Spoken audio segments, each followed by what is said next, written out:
Shoutout kay Ed Lawrence tsaka kay Ryan tropa. Ayan, dito tayo sa Calaway. Sayang, hindi tayo makakaikot. Hindi tayo makasakay ng bangka. Hindi kasi nagsasakay si kuya ng isa lang ang pasahero niya. Maramihan siya pag nagsakay. Ikutin sana natin to eh. Kaso mahal nung sakay sa bangka niya. 800 per head.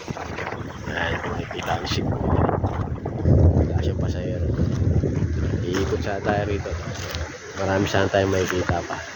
So,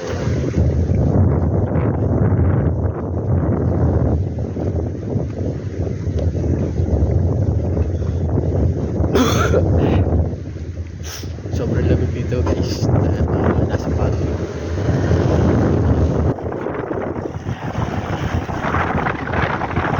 Pagdating sa gitna niya, sa gawin na gagamitin niya para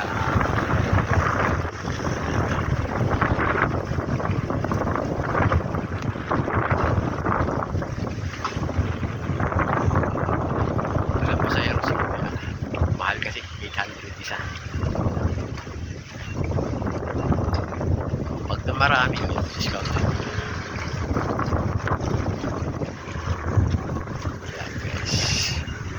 So,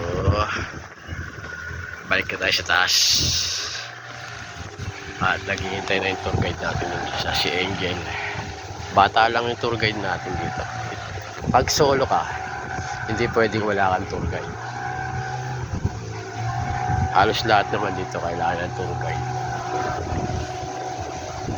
Kasi kamakailan lang, may disgrasya daw na turista. Pag-akyat doon sa taas sa may chapel, parang may pinasok yata silang chamber na sobrang dulas na ngayon ay hindi mo pwedeng pasukin, yung tinatawag na 6-7 chamber kasi nga gawa na matarik pababa kasi yun. So off limit, kaya puro picture lang dahil sobrang dulas.